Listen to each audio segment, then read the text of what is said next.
નમસ્કાર વિદ્યાર્થી મિત્રો, બહુ દિવસ પછી આપણે લાઈવ સેશન જે છે લાઈવ સેશનની અંદર આપણે જોડાયા છીએ. હવે સૌથી પહેલાં તો તમે બધાએ પ્રિલિમિનરી એક્ઝામ જે છે એ એક્ઝામ આપી હશે અને બધાના પેપરો જે છે એ બહુ જ ફર્સ્ટ ક્લાસ ગયા હશે એવી મને આશા છે.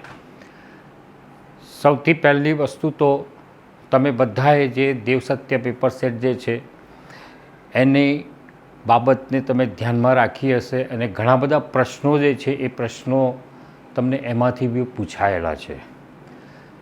હવે વાર્ષિક પરીક્ષા માટે એટલે કે બોર્ડની એક્ઝામ માટે આપણે ઘણી બધી તૈયારીઓ પણ કરવાની છે.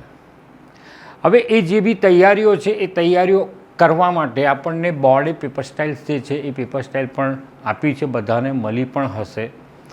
ઓકે, હવે આપણે તૈયાર કેવી રીતના કરવાનું એ વસ્તુને.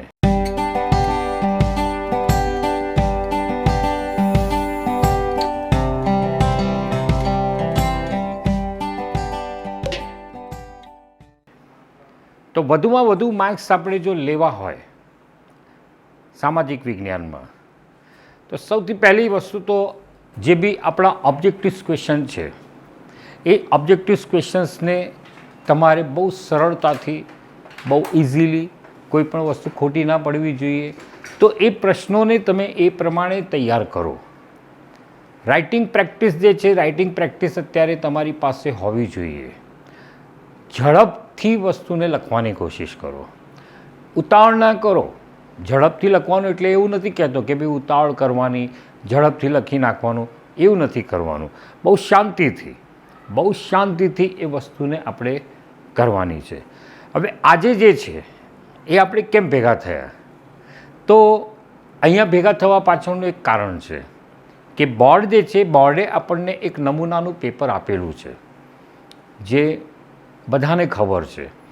સ્કૂલોમાંથી પણ કદાચ તમને એ સોલ્વ કરાયું હશે, પણ આજે આપણે એ પેપર જે છે એ પેપરને આપણે સોલ્વ કરવાનું છે. કઈ રીતના તમે એને લખશો એક્ઝામની અંદર, તો એ બાબતને આપણે સમજવાની કોશિશ કરીશું. હવે બધાને ખબર છે કે જે ઓબ્જેક્ટિવ ક્વેશ્ચન છે એમાં આપણને જોડકા પૂછાય છે, ખરા ખોટા પૂછાય છે, સંક્ષિપ્તમાં જવાબ આપો એવું પૂછાય છે. તો એ નાની જે વસ્તુઓ છે એના તરફ બચ્ચાઓ તમે ધ્યાન આપો. એ આપણને કેશ માર્ક અપાવે છે.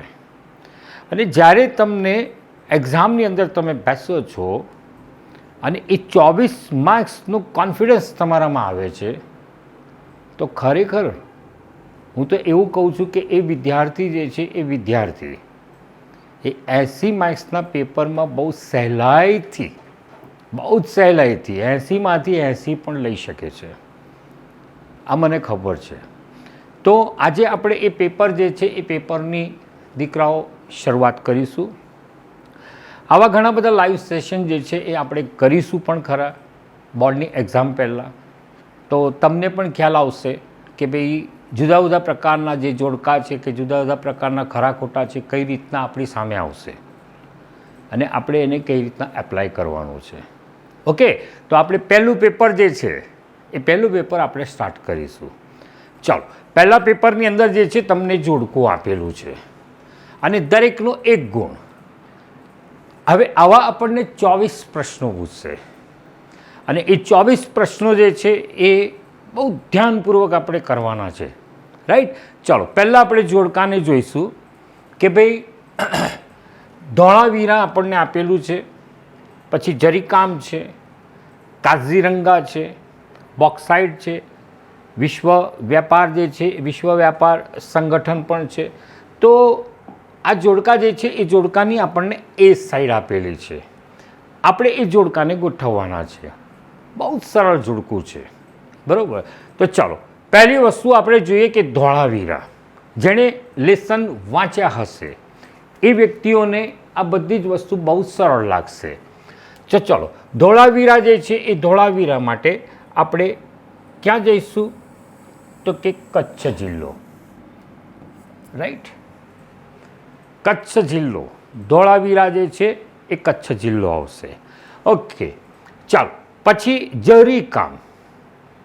જરીકામ જે છે તો એ જરીકામ ક્યાંનું પ્રખ્યાત છે? તો કે સર જરીકામ જે છે એ જરીકામ એ આપણું સુરતનું પ્રખ્યાત છે, રાઈટ, સુરતનું પ્રખ્યાત છે. ઓકે, ચલો પછી જે કાઝીરંગા, કાઝીરંગા જે છે એ કાઝીરંગા ક્યાં આવેલું છે?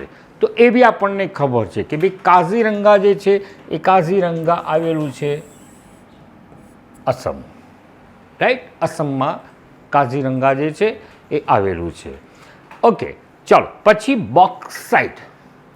તો દીકરો બોક્સાઇટ માટે જે છે એ બોક્સાઇટ એ કોનો કાચો માલ છે?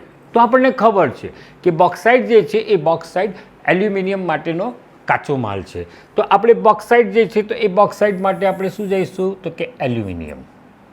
ઓકે, પછી વિશ્વ વ્યાપાર સંગઠન. તો વિશ્વ વ્યાપાર સંગઠન જે છે એ ક્યાં આવેલું છે? તો વિશ્વ વ્યાપાર સંગઠન જે છે તો એ આપણને બધાને જ ખબર છે તો કે સર જીનીવા. હવે દીકરાઓ ધ્યાન રાખો કે જ્યારે બી તમે બોર્ડની એક્ઝામની અંદર પેપર લખો છો ને જોડકું ગોઠવો છો તો આ ટાઈપથી ના કરતા, બરાબર, આ ટાઈપથી ના કરતા. આખું જોડકું જે છે એ સાચું લખો તમે કે ભાઈ અહીંયા આપણને આપ્યું છે ધોળાવીરા, તો આપણે લખવાનું ધોળાવીરા, રાઈટ. એની સામે આ એ છે, આ બી છે આપણું, રાઈટ. તો ધોળાવીરા સામે શું આવે છે? તો તરત જ અહીંયા સામે આપણે લખીશું કચ્છ જિલ્લો.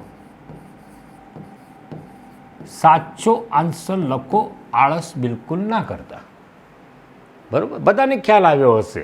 સારું, ચલો પછી જરીકામ જે છે તો એ જરીકામ માટે તમે શું લખશો? તો કે જરીકામ. સાચું લખો તો કે સુરત, રાઈટ. આ ટાઈપથી તમારે લખવાનું છે. ચલો, બધાને ખબર પડી હશે. આવા એરો ના કરતા, બરાબર, આવા એરો ના કરતા, કારણ કે આ જોવાની તકલીફ કોઈ નહીં કરે, એટલે આપણે આવી રીતના એને લખવાનું છે. ઓકે, ચલો બધાને આ વસ્તુ ખબર પડી હશે. અહીંયા આપણા જે છે એ કેટલા માર્ક્સનું છે? તો કે 5 માર્ક્સનું છે. તો આવી રીતના તમે લખો છો તો 5 માર્ક્સ આપણા રોકડા થઈ ગયા છે ને. સહેલું, મફતના 5 માર્ક્સ મળે છે, પણ વાંચ્યું હશે તો, રાઈટ. ચાલો હવે આપણે બીજા ક્વેશ્ચન ઉપર જઈશું. બીજો ક્વેશ્ચન જે છે એ બીજા ક્વેશ્ચન ઉપર આપણે જઈશું અને એમાં આપણને આપ્યું છે ખરા ખોટા. ખરા ખોટા આપેલા છે. તો ખરા ખોટાની અંદર જે છે એ બી આપણને કેટલા માર્ક્સનું પૂછાય છે? તો કે સર 5 માર્ક્સનું છે. 10 માર્ક્સ આપણે કેવી રીતના મેળવવાના છે? 5 માર્ક્સ જોડકાના તો આપણને મળી ગયા. હવે આ 5 માર્ક્સ આપણે લેવાના છે. સૌથી પહેલી વસ્તુ તમને આપી છે કે બિહારના પટના જિલ્લાના બડગાંવ નામના ગામ પાસે પ્રાચીન નાલંદા વિદ્યાપીઠ આવેલી છે. તો આ વસ્તુ જે છે એ સાચી છે? તો કે હા, બરાબર. આપણે પાઠ વાંચેલો છે, આપણને ખબર છે. તો બિહારના પટના જિલ્લાના બડગાંવ નામના ગામ પાસે પ્રાચીન નાલંદા વિદ્યાપીઠ આવેલી છે. હવે અહીંયા બી હું તમને કંઈક સૂચના આપીશ. અહીંયા પણ હું તમને એક સૂચના આપીશ કે ઘણા છોકરાઓ જે છે, તો હવે આપણે અહીંયા આવું ખરું કરી નાખ્યું. ઘણા છોકરાઓ શું કરે કે એ નંબર જે છે એ નંબર 6 છે, તો નંબર 6 તો એમાં સાચું. આવી રીતના નહીં કરવાનું, ના કરતા આવું. તો સર કેવી રીતના કરીશું આપણે? તો જો અહીંયા હું તમને એ વસ્તુ બતાવું છું કે કઈ રીતના કરીશું. તો કે આખું સેન્ટેન્સ નથી લખવાનું, પણ બિહાર જે છે એ બિહારના, રાઈટ, પટના જિલ્લાના, ચાલો ટપકા ટપકા ટપકા, સામેની વ્યક્તિ સમજી જશે કે મારે શું બતાવવાનું છે. અને પછી એની સામે તમે શું કરશો? ખરું, બરાબર. થોડુંક જ લખવાનું છે, આખું સેન્ટેન્સ લખવાનું હું ના પાડું છું. આખું સેન્ટેન્સ સામેની વ્યક્તિને એક હાઇલાઇટ થાય છે કે આ વસ્તુ જે છે એ આવી રીતના લખેલી છે. ક્લિયર? ક્લિયર થઈ ગયું. ઓકે, આ જ પ્રમાણે કામ કરવાનું છે. આળસ બિલકુલ ના કરતા, આટલું લખતા કેટલી વાર લાગે? બરાબર, ના વાર લાગે બેટા. ઓકે, ચાલો પછી બીજું આપણને શું આપેલું છે કે 15 માર્ચ લોથલ અમદાવાદ જિલ્લાના ધંધુકા તાલુકામાં આવેલું છે. લોથલ જે છે અમદાવાદના ધંધુકા તાલુકામાં આવેલું છે. બરાબર છે, સાચું છે. તો અહીંયા આપણે શું કરીશું? રાઈટ. પણ લખવાનું આવી રીતના, ભૂલતા ના. બરાબર, પ્રોમિસ આપો કે સર નહીં ભૂલીએ અમે. આ વસ્તુને આવી રીતના લખવાની છે. એક જ સેન્ટેન્સ, ખાલી થોડી લાઇનની હાઇલાઇટ કરજો બેટા, અને પછી એની સામે આપણે ખરા ખોટાની નિશાની સાચી કરવાની છે, ખોટી બિલકુલ નહીં. ઓકે, ચાલો પછી 15 માર્ચને વિશ્વ ગ્રાહક અધિકાર દિન તરીકે ઉજવવામાં આવે છે. બરાબર, તો આ 15મી માર્ચ જે છે વિશ્વ ગ્રાહક અધિકાર દિન તરીકે ઉજવવામાં આવે છે. તો અહીંયા જે છે આ વસ્તુ બી કેવી છે દીકરાઓ? તો કે સાચી છે. બરાબર, ઓકે, ચાલો એના પછી માનવ વિકાસ આંક 2015માં નેપાળ, માનવ વિકાસ આંક વર્ષ 2015માં નેપાળ પ્રથમ ક્રમે છે બાપા. બરાબર, નેપાળ થોડું પ્રથમ ક્રમે છે. તો આ વિધાન કેવું છે દીકરાઓ? ખોટું છે. રાઈટ. ચાલો પછી આતંકવાદ એ વૈશ્વિક સમસ્યા છે. રાઈટ, તો આતંકવાદ કેવી સમસ્યા છે? વૈશ્વિક સમસ્યા. તો ખરું છે. તો દીકરાઓ અહીંયા આપણે જે છે એ ખરા ખોટાના જે બી વિધાનો છે એ વિધાનોમાં આપણે 1, 2, 3, 4 ને 5 માર્ક્સ અહીંયા આપણને કેશ મળે છે. ઉપરના 5, નીચેના 5, 10 માર્ક્સ તો આપણને એમને મળી ગયા. આને કેટલી વાર લાગે છે? બોર્ડનું એક્ઝામ જ્યારે બી તમે લખવા બેસો છો બેટા, ત્યારે આમાંથી તમને 5 મિનિટ લાગશે, 5 થી 7 મિનિટ. 5 થી 7 મિનિટમાં તમે 10 માર્ક્સ કમાઈ લીધા. ઓકે, ચાલો હવે આપણે જઈશું નેક્સ્ટ વન. નેક્સ્ટ વન જે છે એ નેક્સ્ટ વનમાં આપણે શું કામ કરીશું કે ખાલી જગ્યા આવી, ખાલી જગ્યા પૂરો. હવે એ ખાલી જગ્યા બી આપણને કેટલા માર્ક્સની છે? 1, 2, 3, 4 ને 5. હવે 15 માર્ક્સ આપણા ક્લિયર થવાના ને? યસ. ઓકે, ચાલો હવે જો વિદેશી પર્યટકો આવવાથી વિદેશી ખાલી જગ્યા ભારતને પ્રાપ્ત થાય છે. તો સિમ્પલ વસ્તુ છે, હુંડિયામણ છે, નિકાસ છે, શ્રમ બજાર છે. તો નિકાસ શબ્દ તો નહીં આવે બેટા, શ્રમ બજાર બી નથી આવતું. તો આપણે શું કરીશું કે ભાઈ વિદેશી પર્યટકો જે છે એ વિદેશી પર્યટકો જો ભારતમાં આવે, ભારતની અંદર વિદેશી પર્યટકો આવે છે તો આપણને શું થાય છે? તો કે વિદેશી હુંડિયામણનો લાભ થાય છે. તો અહીંયા હું ખાલી જગ્યામાં શું લખીશ? હુંડિયામણ. રાઈટ, હુંડિયામણ જે છે એ હુંડિયામણ ભારતને પ્રાપ્ત થાય છે. ખાલી જગ્યા આખી લખવી, ફરીથી કહું છું, ખાલી જગ્યા આખી લખવી અને એના નીચે જ્યાં બી ખાલી જગ્યા છે, જે ખાલી જગ્યા તમે પૂરો છો ત્યાં અંડરલાઈન કરો, જેથી કરીને એ વ્યક્તિને ખબર પડે કે આનો જવાબ અહીંયા આણે લખેલો છે. લાલ પેનનો ઉપયોગ બિલકુલ ના કરતા. બરાબર, લાલ પેનનો ઉપયોગ નહીં કરવાનો. ઓકે, ચાલો પછી ઈસવીસન ખાલી જગ્યામાં વન્યજીવોને લગતો કાયદો અમલમાં આવેલો છે. ઈસવીસન ખાલી જગ્યામાં વન્યજીવોને લગતો કાયદો અમલમાં આવેલો છે.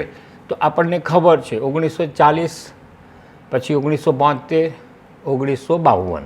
તો 1972 1972 બરાબર માં વન્યજીવોને લગતો કાયદો જે છે એ કાયદો અમલમાં આવેલો છે. ચાલો પછી પૃથ્વી પર જળ સંસાધનનો મૂળ સ્ત્રોત તો ખાલી જગ્યા છે. હવે પૃથ્વી પર જે છે એ જળ સંસાધન ભેગું કેવી રીતના થાય છે, તળાવમાં કેવી રીતના ભેગું થશે, પૃષ્ઠીય જળમાં એ જળ સંસાધન કેવી રીતના ભેગું થશે, તો યાર વરસાદ પડે તો વૃષ્ટિ એટલે શું, તો કે વરસાદ.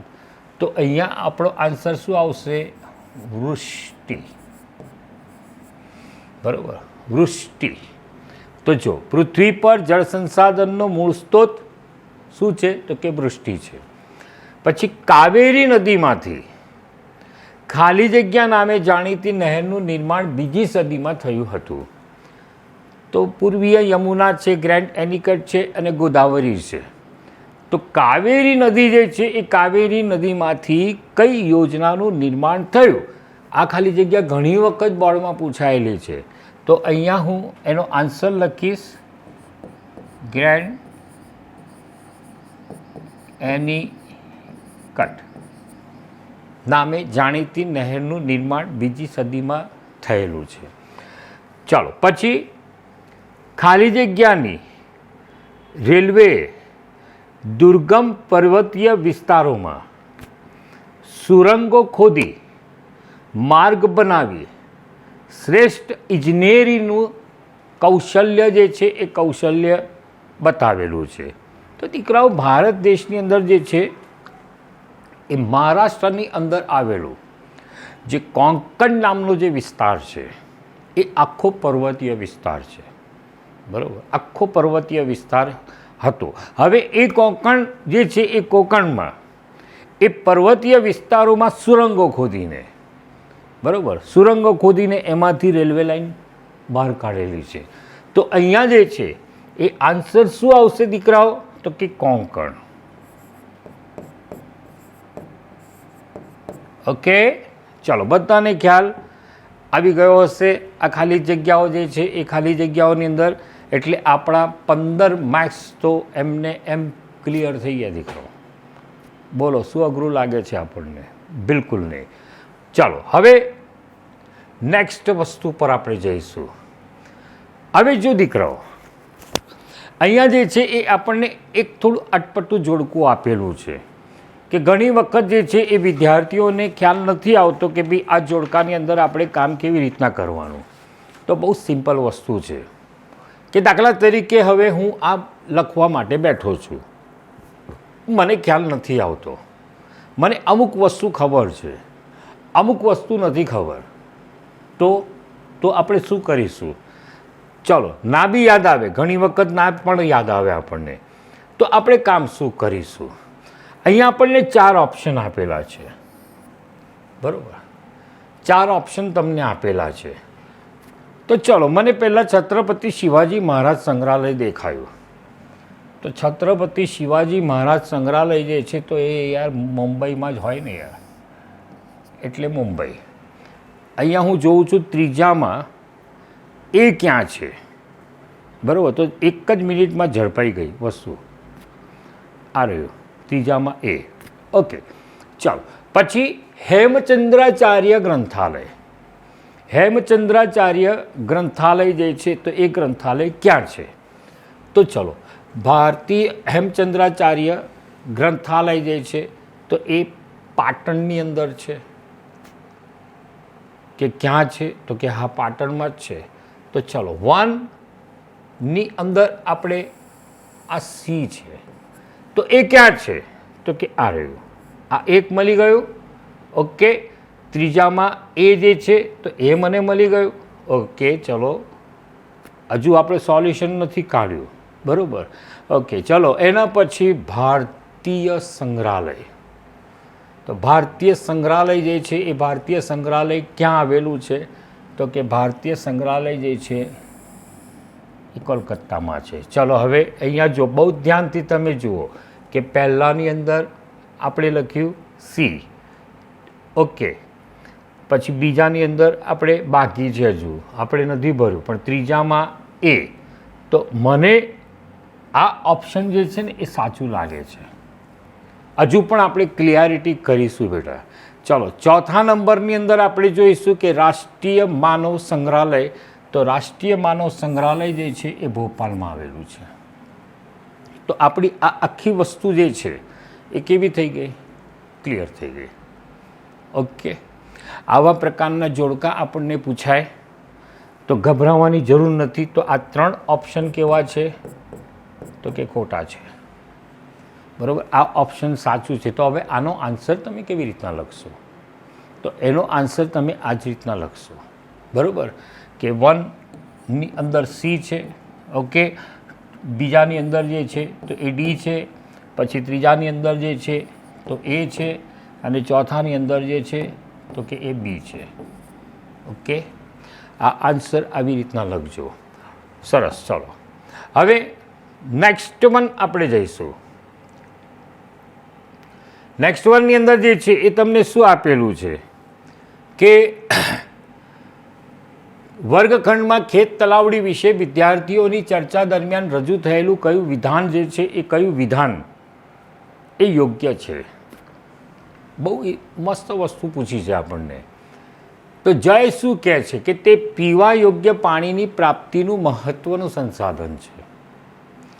પછી યશ શું કહે છે કે તે વધુ વૃક્ષો વાવો આંદોલનનું મહત્વનું અંગ છે. રાઈટ, ચલો બહુ ધ્યાનથી તમે જોશો તરત જ આપણને ખબર પડે છે. પછી યુગ નામનો વિદ્યાર્થી શું કહે છે કે તે જમીનનું ધોવાણ અટકાવવાની આધુનિક તકનીક છે. આપણને પ્રશ્ન પૂછ્યો કે ખેત તલાવડી વિશે વિદ્યાર્થીઓની ચર્ચા દરમિયાન કયું રજૂ થયેલું વિધાન યોગ્ય છે? તો અહીંયા જે છે ખેત તલાવડીની અંદર આપણે વૃષ્ટિજળ સંચયનની એક પદ્ધતિ છે. બરાબર, એટલે આપણો આન્સર જે છે એ આન્સર કયો આવશે? તો કે આવશે દક્ષભાઈ જે છે એ સાચું બોલી રહ્યા છે. બરાબર, તો આપણો આન્સર શું આવે છે? આ આવે છે. તો જ્યારે બી તમે લખો તો 17 જે છે એ 17ની અંદર શું આવશે આન્સર દીકરાઓ? તો કે ડી આવશે. ઓકે, ચાલો ખ્યાલ આવી ગયો હશે બધાને. નેક્સ્ટ વન આપણે જઈશું. પૃષ્ઠીય જળનો મુખ્ય સ્ત્રોત કયો? પૃષ્ઠીય જળ. તો પૃષ્ઠીય જળ એટલે કયું જળ?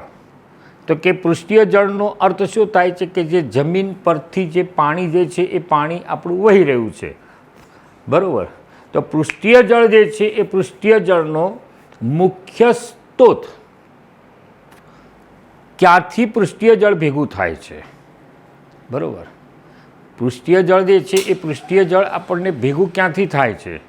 તો અહીંયા જે છે એ આપણે આન્સર શું લખીશું કે પૃષ્ઠીય જળનો મુખ્ય સ્ત્રોત અહીંયા પાણી ને અહીંયા પાણી કેવી રીતના આવે છે?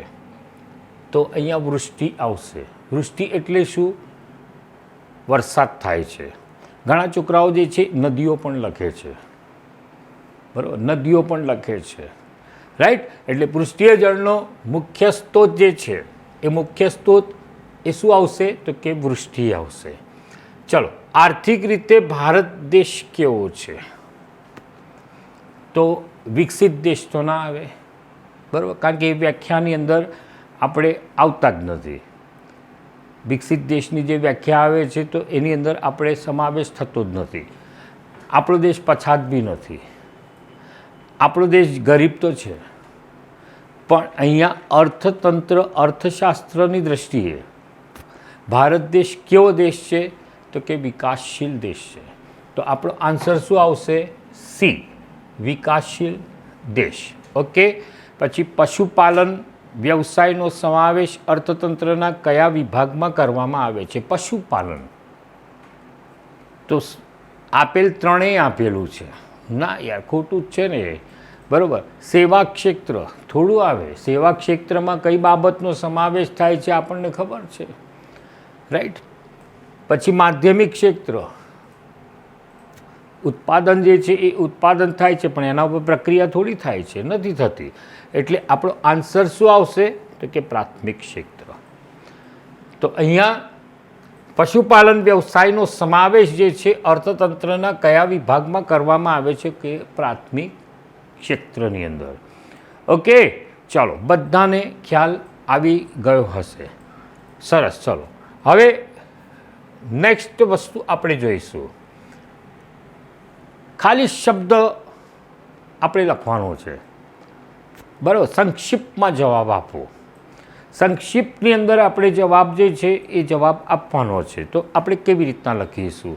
તો બહુ સિમ્પલ વસ્તુ આપી છે કે બે દેશો વચ્ચે ચાલતા વેપારને શું કહેવાય. બરાબર, હમણાં જ મેં મારી સ્કૂલની અંદર આ પ્રશ્ન પૂછેલો છે. તો ઘણા બધા છોકરાઓએ એકદમ ધ્યાનમાં ના આવ્યું એટલે ઘણા જ બધા છોકરાઓએ ખોટો આન્સર બી લખેલો છે. તો અહીંયા જે છે બે દેશો વચ્ચે ચાલતા વેપારને આપણે શું કહીશું? તો બે દેશો વચ્ચે ચાલતા વેપારને આપણે કહીશું આંતરરાષ્ટ્રીય વેપાર. આંતરરાષ્ટ્રીય વેપાર. ઓકે, ચલો પછી ગુજરાતનું સૌથી મોટું રેલવે સ્ટેશન કયું? ગુજરાત જે છે એ ગુજરાતની અંદર સૌથી મોટું રેલવે સ્ટેશન કયું છે? તો આ બી પ્રશ્ન મેં પૂછેલો છે. તો ઘણા બધા છોકરાઓએ અમદાવાદ લખેલું છે, ઘણા બધા છોકરાઓએ સુરત લખેલું છે. તો અહીંયા જે છે ગુજરાતનું સૌથી મોટું રેલવે સ્ટેશન જે છે તો દીકરાઓ એ શું આવશે? અમદાવાદ. ઓકે, ચલો પછી માતા પોતાના બાળકને ઉછેરે છે. આ કઈ પ્રવૃત્તિ કહેવાય? સિમ્પલ છે. આપણે જે છે જે બી પ્રવૃત્તિઓ કરીએ છીએ એ પ્રવૃત્તિ પાછળનો હેતુ શું છે? તો કે નાણાં મેળવવાનો. એટલે એ પ્રવૃત્તિ કઈ થઈ? તો કે આર્થિક પ્રવૃત્તિ થઈ. હવે માતા જે છે એ પોતાના બાળકને ઉછેરે છે. તો એમાં માતા જે છે એ બાળક પાસેથી કોઈ પૈસા નથી લેતી. બરાબર, એ નિસ્વાર્થ ભાવે એને ઉછેરે છે. એટલે એ પ્રવૃત્તિ કઈ થઈ? તો કે માતા પોતાના બાળકને ઉછેરે છે. તો આ પ્રવૃત્તિ જે છે એ કઈ થઈ? તો કે બિન આર્થિક.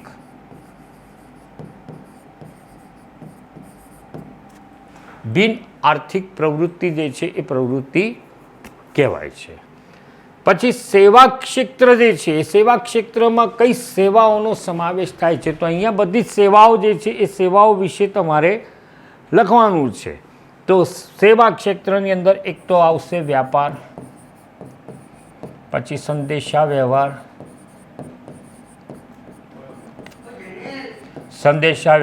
છે, પછી વાહન વ્યવહાર છે, વાહન વ્યવહાર. બરોબર, તો આ 3-4 ઉદાહરણો જે છે 3-4 ઉદાહરણોને તમારે લખવાના છે. વીમા કંપનીઓ છે, બરાબર, વીમા કંપનીઓ. તો આ બધા એક્ઝામ્પલ્સ જે છે એ એક્ઝામ્પલ્સ સેવા ક્ષેત્રની અંદર આ પ્રવૃત્તિઓનો સમાવેશ જે છે એ સમાવેશ થાય છે. તો દીકરાઓ અહીંયા જે છે આપણે 24 માર્ક્સ જે છે એ 24 માર્ક્સનું આપણે ક્લિયર કર્યું. પછી વિભાગ બી, વિભાગ સી, વિભાગ ડી, પછી છેલ્લો જે ડી વિભાગ છે એમાં નકશાનો એક પ્રશ્ન જે છે તો એનું બી આપણે એક લાઈવ સેશન જે છે લાઈવ સેશન કરીશું. બધા જ નકશાઓનો આપણે શું કરીશું? એમાં સમાવેશ કરીશું. અને એ નકશાઓ કઈ રીતના કેવી રીતના ભરવાના છે એની બી આપણે સમજ લઈશું. તો ચલો અહીંયા જે છે હું ફરીથી કહીશ કે ઓબ્જેક્ટિવ્સ ક્વેશ્ચનમાં આપણા માર્ક્સ બિલકુલ ના જવા જોઈએ. ઓકે, તો હું રજા લઉં છું. નેક્સ્ટ સેશન જે છે એ નેક્સ્ટ સેશન માટે સર જે છે તમને જાહેરાત કરશે. બરાબર, પેપર સેટને બરાબર તૈયાર કરજો. પેપર સેટને તૈયાર કરશો તમને લાભ મળશે. 10-10 પેપર બધાના સોલ્વ થવા જોઈએ. ઓકે, હવે હું રજા લઉં છું. જય શ્રી કૃષ્ણ.